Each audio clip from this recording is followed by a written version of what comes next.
We often assume that losing strength in our legs is simply a part of getting older, that it's inevitable, just biology winding down. But research in neuroscience and muscle physiology tells a different story. Yes, aging plays a role, but it's not the main reason most people lose lower body strength. In fact, much of this decline is preventable and in many cases reversible when we understand what's actually happening inside our brain, nervous system, and muscle tissue. Let's start with a surprising fact. After the age of 30, we lose about 3 to 5% of muscle mass per decade if we're inactive. But even more importantly, the decline in strength far outpaces the loss in muscle size. Why? Because your brain's ability to activate those muscles, especially in your legs, is breaking down before the muscles themselves do. This means that what looks like muscle weakness often begins as a communication problem between the brain and the body, not just a matter of age or muscle atrophy. This communication happens through what neuroscientists call the neuromuscular junction, a place where your motor neurons and muscle fibers meet. It's like the Wi-Fi signal between your brain and your legs. And just like Wi-Fi, that signal can degrade if you don't maintain it. Stress, poor sleep, inflammation, lack of specific types of movement, they all weaken that connection. So you might be doing leg workouts, but if your nervous system isn't fully engaged, the strength doesn't come back the way it should. Now, why does this matter beyond physical performance? Because leg strength isn't just about movement, it's a neurological and psychological signal. Research from the British Medical Journal and the Journal of Journalology has shown that leg strength correlates strongly with longevity, cognitive health, and even emotional resilience. Weak legs predict more than just falls. They predict how your brain ages and how your body regulates energy and stress. In this episode, we're going to break down 6 powerful, science-backed insights into why your leg strength may be declining and what you can do to reverse it. This isn't about hitting the gym harder. It's about understanding the invisible systems, dopamine circuits to proprioception that determine how your body recruits strength. We'll explore the real reason walking more isn't always enough, why use it or lose it is only half the truth, and how hormonal shifts, neuroplasticity, and even your mindset play a direct role in keeping your legs strong, agile, and coordinated. And most importantly, you'll walk away with simple, actionable tools you can use today to reignite your strength from the inside out. Because the loss of leg strength is not just a physical issue, it's a brain issue. And once you understand the science behind it, you can take back control. You might assume that weaker legs mean smaller muscles, that your quadriceps, hamstrings, or glutes are simply fading away with time. But what the science shows is this: the strength loss you experience with age often starts not in the muscle, but in the brain. This begins with a process called neural drive, your brain's ability to send a strong, clear signal to a muscle, telling it to contract fully and powerfully. Imagine trying to turn on a lamp with a dimmer switch stuck halfway. The bulb is fine, it's just not getting the current it needs. The same thing happens between your motor cortex and your legs.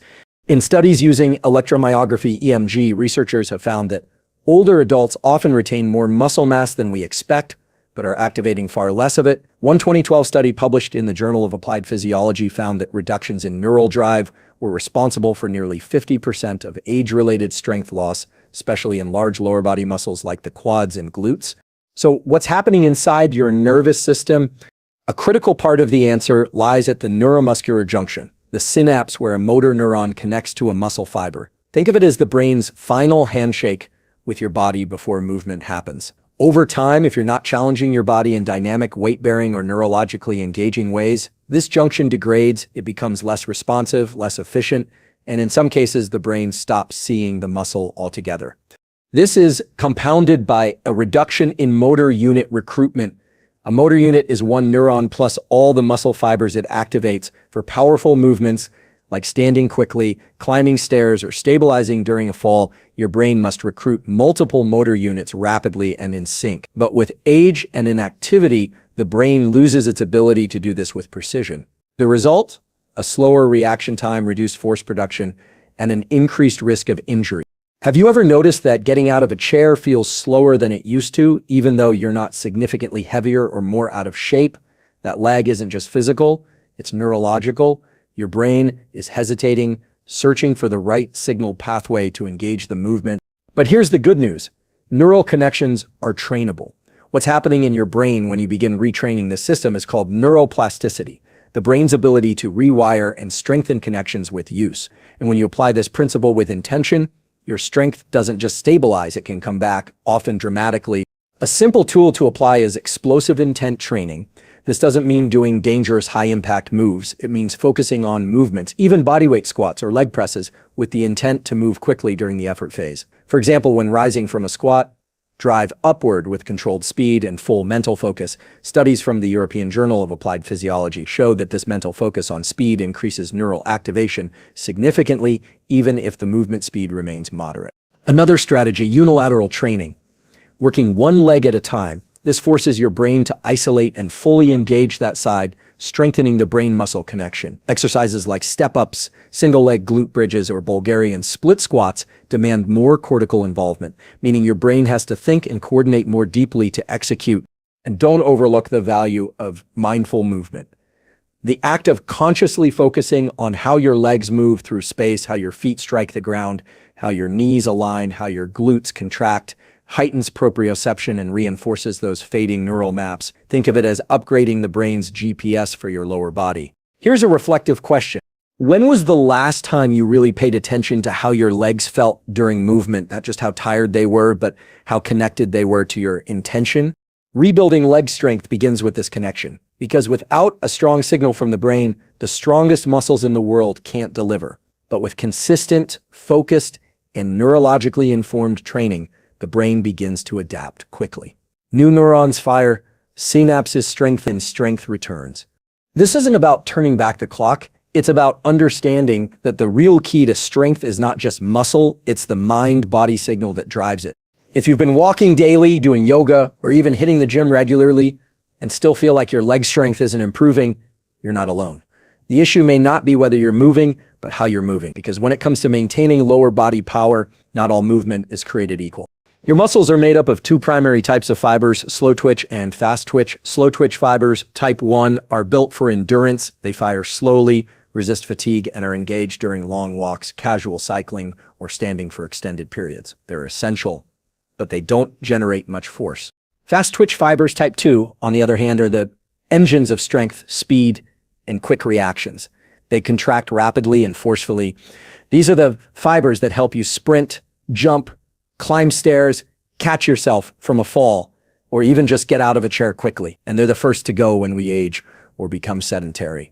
What's crucial to understand is that fast twitch fibers are not activated unless the movement demands it. That means if your activity level remains in a low to moderate intensity range, like walking or slow resistance training, you could go years without meaningfully activating them. The saying goes, if you don't use them, you lose them. And for fast twitch fibers, the loss is faster and more consequential. In a 2007 study published in the American Journal of Physiology, researchers found that older adults who performed regular low-intensity activity still lost significant fast twitch fiber mass and strength over time. Why? Because they weren't recruiting those fibers. Muscle biopsies confirmed that type 2 fibers atrophied even in otherwise active individuals. So the key is targeted stimulation. Here's what the research shows. In order to engage fast twitch fibers, the activity must either be high in intensity, involve explosive intent, or place the muscle under heavy demand in a short time. That doesn't mean you need to sprint or jump, though for some people those can be powerful tools. It means you need to introduce short bouts of intensity or load that push your muscles and nervous system beyond the endurance zone. Let's break that down into tools you can use. Tool number 1, add controlled power movements once a week. Movements like kettlebell swings, jump squats, or even fast-paced step-ups can activate fast twitch fibers. The key is to focus on controlled speed and power. Start small, 1 session a week, low volume, high focus, safety and form come first. Tool number 2, use tempo contrast in resistance training. Perform the eccentric phase, lowering slowly, about 3 to 4 seconds, then switch to an explosive concentric phase, lifting or rising. This contrast recruits a broader range of fibers and triggers both strength and neural adaptation. Tool number 3, try asymmetric holds with an explosive finish. Hold a bodyweight squat just above parallel for 10 to 15 seconds, then rise as quickly and powerfully as you can while maintaining control. This primes the fast twitch fibers and builds reactive strength. Now you might be wondering, is this safe for older adults? The answer is yes, when appropriately scaled. In fact, researchers at McMaster University demonstrated that even people in their 70s and 80s saw significant gains in leg power when they incorporated low-impact but high-effort explosive movements under supervision. The muscle fibers adapted quickly. So the real question isn't, can you re-engage your fast twitch fibers? It's, will you train in a way that challenges them? Because this kind of strength, quick, reactive, explosive, is what keeps you independent. It's the ability to climb stairs without fear, to balance after a stumble, to move with confidence. And unlike endurance, it fades fast if ignored. This brings us to an important principle in neuroscience called use-dependent plasticity. Your brain and body don't just respond to movement, they respond to the quality of challenge. When you demand power, they build pathways to support power. But if all you ask for is endurance, that's all they preserve.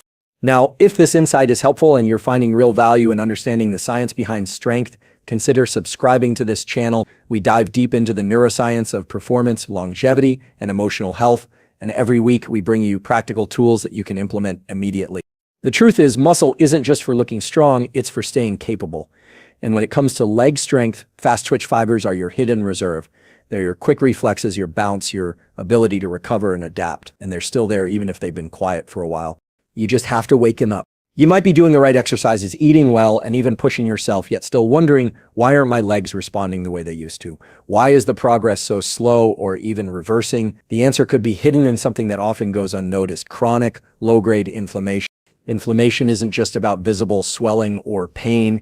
It's a biochemical state, a cellular environment that either supports muscle growth and neural signaling or shuts it down. And for many people, over 40, persistent systemic inflammation is quietly sabotaging strength, recovery, and mobility.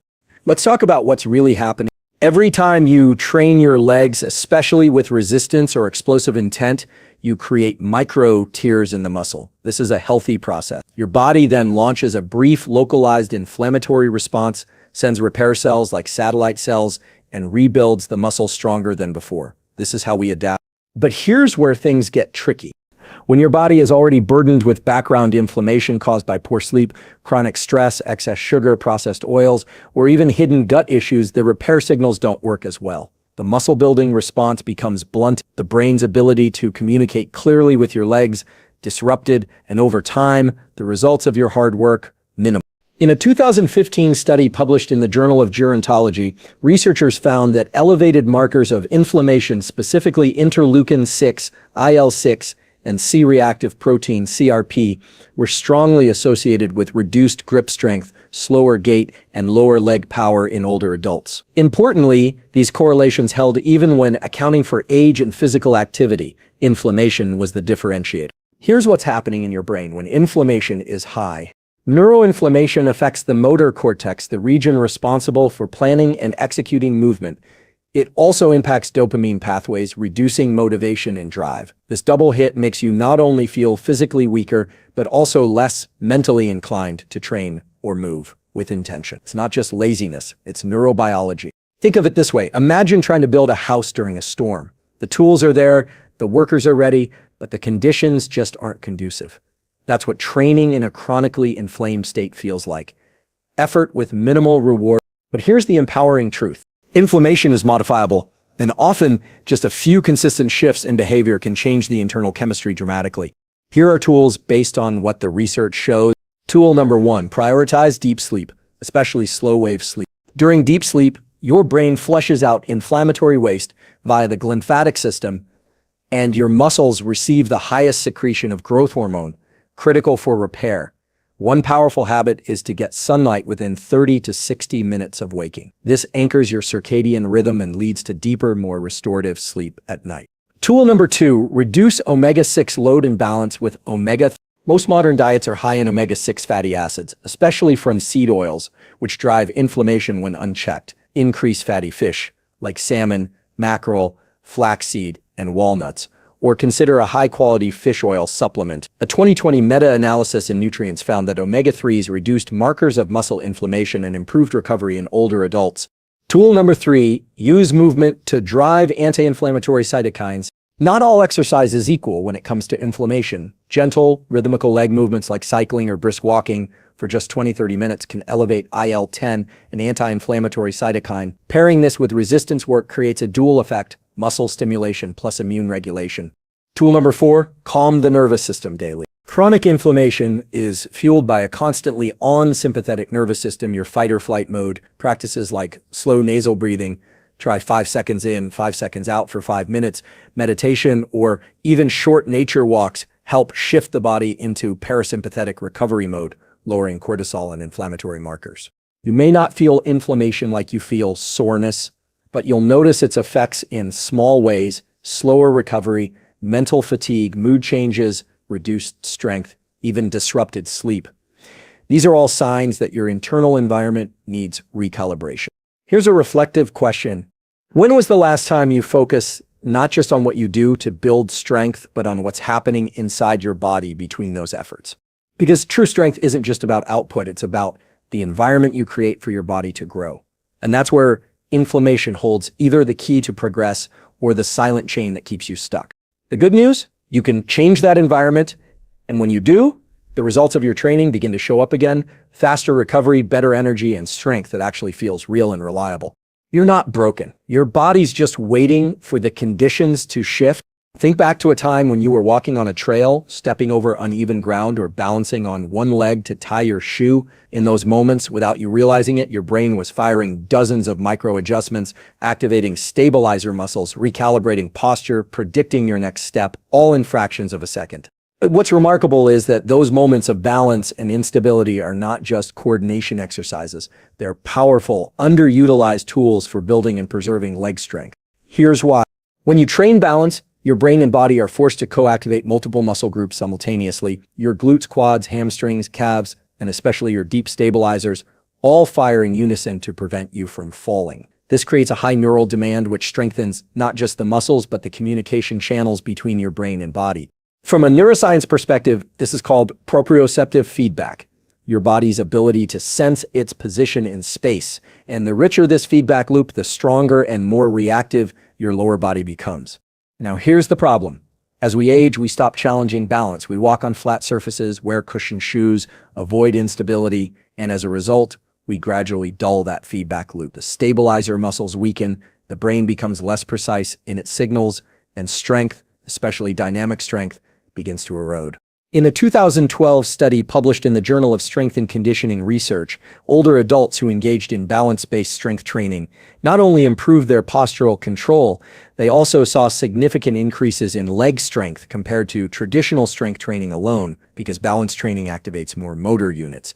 It demands more from your nervous system, and that creates real adaptation. What's happening in your brain when you train balance is even more fascinating. You engage the cerebellum, the region responsible for coordination and fine motor control, alongside the motor cortex and basal ganglia, which handle muscle planning and initiation. This trio of brain regions essentially works overtime to predict, adjust, and correct your movements in real time. And what we know from decades of motor learning research is this: the more your brain is involved in movement, the more your muscles respond. Training that challenges balance isn't just physical, it's neural conditioning. And that's where strength lives. So what can you do to reactivate this system? Tool number 1, add single leg exercises to your routine. Even bodyweight movements like single leg Romanian deadlifts, step downs, or rear foot elevated squats challenge balance significantly more than bilateral movements. Start with support like holding onto a wall or chair, and gradually reduce reliance as your control improves. Tool number 2, train on unstable surfaces intelligently. Use balance pads or a soft mat when doing basic movements like calf raises or bodyweight squats. The slight instability activates stabilizers and forces your brain to stay engaged. Avoid gimmicks like balancing on BUSU balls with heavy weights. The goal is not circus tricks, but functional control. Tool number 3, turn still time into micro-balance training. Next time you're brushing your teeth, stand on one leg, switch legs halfway through. This simple habit, just 2-4 minutes per day, adds up to over an hour a month of extra neuromuscular coordination with zero extra time carved out. Tool number 4, practice controlled dynamic balance. Exercises like heel-to-toe walking, as if walking a tightrope, backward walking, or light agility drills, stimulate balance in motion, which is the most transferable kind. These movements train your ability to adapt in real time, which is critical for fall prevention and reactive strength. Here's a question for you. When was the last time you lost your balance and had to correct yourself quickly? If that hasn't happened in a while, your system might be detrained, the brain gets rusty without unpredictability, and strength built in static, predictable environments doesn't always translate to real-life movement. Which brings us to something powerful. Balance is strength in disguise. It's neural drive, it's fast twitch engagement, it's postural control, it's leg strength that works when it matters most during that misstep, that quick turn, that moment when your body has to respond fast. And if this insight is resonating, if you're starting to see how strength is as much neurological as it is muscular, consider liking this video and subscribing to the channel. Each week we break down the science of how to upgrade your body, brain, and life with real usable tools like these. Strength isn't just built in the squat rack, it's built in the quiet moments when you demand more from your brain-body connection, when you make movement just a little more uncertain and your body has to rise to meet the challenge. Don't just train for muscle, train for control, for precision, for readiness. Balance is where that begins. Here's something few people consider when they lose strength in their legs. It may not be a muscle issue at all. It may be a mapping issue in the brain. Let me explain. Every movement you make, from standing up to walking to executing a lunge, is directed by your brain's motor map. This is a network of neural representations that tells your muscles when to fire, how much force to produce, and in what sequence. It's incredibly precise, like GPS for your body. But just like a map, if it's not updated or used regularly, it starts to degrade, pathways fade, signals weaken, and your movement becomes slower, less coordinated, and less powerful, even if your muscles are technically strong enough. This phenomenon is well documented in neuroscience. In a 2011 study published in Frontiers in Human Neuroscience, researchers showed that when individuals stopped using specific motor patterns, even for a few weeks, the brain's representations of those movements in the primary motor cortex began to shrink. The use it or lose it principle doesn't just apply to muscle mass, it applies quite literally to your brain's internal map of movement.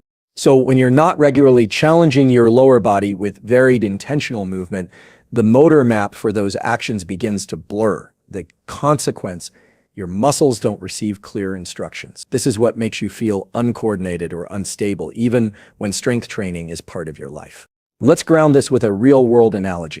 Imagine trying to drive through a city with old directions where half the roads have changed. You might get there eventually, but it'll be inefficient, slow, and frustrating. That's what happens when your motor map isn't updated. The instructions from your brain to your legs become less efficient, and your strength suffers. Now, here's the good news. Motor maps are plastic. That is, they can be rewired at any age. What's happening in your brain when you rewire a motor map is called neuroplasticity, the brain's ability to create new connections in response to experience. This process is driven by intensity, novelty, and attention, which means you don't just need more reps, you need intentional, varied movement that captures your focus. Here are 4 tools that help rewrite and refresh your motor map. Tool number 1, slow down the reps. When you perform strength movements slowly, especially the eccentric lowering phase, you give your brain more time to encode the motor pattern. This enhances the precision of the map. A tempo of 3 to 4 seconds on the way down in squats or lunges is a great place to start. Tool number 2, move in multiple planes. Most people train forward and backward, the sagittal plane, but the brain needs rotational and lateral movement to fully activate and refine its motor maps. Exercises like lateral lunges, diagonal step backs, and rotational reaches create a richer, more resilient movement map. Tool number 3, use visualization before movement. Research in motor imagery, particularly studies published in Neuroscience Letters, shows that visualizing a movement activates many of the same motor circuits as physically performing it. Before your workout, take 30 seconds to mentally rehearse a movement with vivid detail. This primes the motor map and increases performance. Tool number 4, make movements novel and mindful. Try using light resistance bands, eyes closed balance drills, or uneven loads, like a dumbbell on just one side. These variations demand more attention, and attention is the currency of neuroplasticity. Even just focusing intently on the feel of each rep can increase motor cortex activation. Ask yourself this: do you move with presence or just go through the motion? The difference matters more than most people realize. When you move with presence, when your nervous system is truly engaged, you're literally redrawing the lines of your internal GPS. You're telling your brain, this movement matters, strengthen it, refine it, and the payoff is significant. Better balance, more reactive strength, faster coordination, fewer injuries, and a sense of control that goes beyond the gym and into everyday life, from walking stairs to catching yourself during a trip. Here's a final insight worth remembering. Strength isn't just built in the muscles, it's built in the map that tells those muscles what to do, and that map lives in your brain. You have the power to redraw that map at any age. And when you do, movement starts to feel natural again, not forced, not clumsy, just right. Let your strength begin in the nervous system. Let's talk about something that might surprise you. When most people think about strength, especially in their legs, they picture squats, lunges, maybe climbing stairs, steady, controlled effort. And while that kind of strength absolutely matters, there's a different kind of strength that tends to disappear first, often without anyone noticing. Explosive strength, also known as rate of force development, RFD. Explosive strength is your body's ability to generate power quickly, to go from rest to motion in a split second. It's what helps you sprint to catch a bus, jump out of the way of danger, or even just get off the floor without struggling. And here's the critical insight. Loss of explosive power is one of the earliest and most dangerous forms of strength decline with age. A 2010 review published in Sports Medicine found that while overall muscle strength declines at a rate of roughly 1 to 2% per year after age 50, explosive strength can decline up to 3 to 5% per year if not trained. That's more than double the rate of regular strength loss. And it's not just about athleticism. Loss of RFD is strongly correlated with higher fall risk, slower reaction time, and diminished mobility in older adults. Why does this happen? Because explosive movement relies heavily on your fast twitch muscle fibers, the ones that produce quick, high-force contractions. These fibers are more metabolically demanding, so the body stops recruiting them as frequently when they're not needed. Over time, if they're not activated regularly, the nervous system essentially forgets how to access them, and the result is a body that's slower to react and more vulnerable to injury. What's happening in your brain is just as important. Explosive movement is heavily reliant on cortical drive, the ability of the motor cortex to rapidly send a high-frequency signal to muscles. When you're young, this signal is sharp and fast. But without regular explosive activity, that drive becomes dulled, like a pianist who hasn't practiced playing fast passages in years. So how do you bring it back?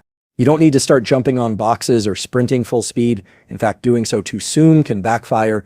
But what you do need is progressive exposure to speed and power, movements that demand quick force but are scaled to your current capacity. Here are 4 science-based tools to reawaken explosive strength safely. Tool number 1, intentional acceleration during strength work.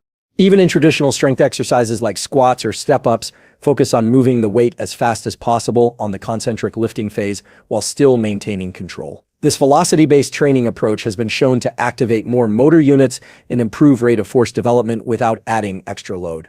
Tool number 2, medicine ball throws or slams. These are low-impact, high-intent power movements that train explosive upper and lower body coordination. Start with a light ball 4 to 6 plebs and throw it with full effort, either overhead rotationally or into the ground. Think of it as sprinting for your nervous system, but without the joint stress. Tool number 3, banded or assisted jumping movements. Using resistance bands or TRX for support, practice gentle jump squats or pogo hops. These reduce the load on joints while still encouraging fast twitch recruitment. Focus on quality over quantity, 3 to 5 reps with full intent, 2 to 3 sets, 1 to 2 times per week is a powerful start. Tool number 4, ground reaction training.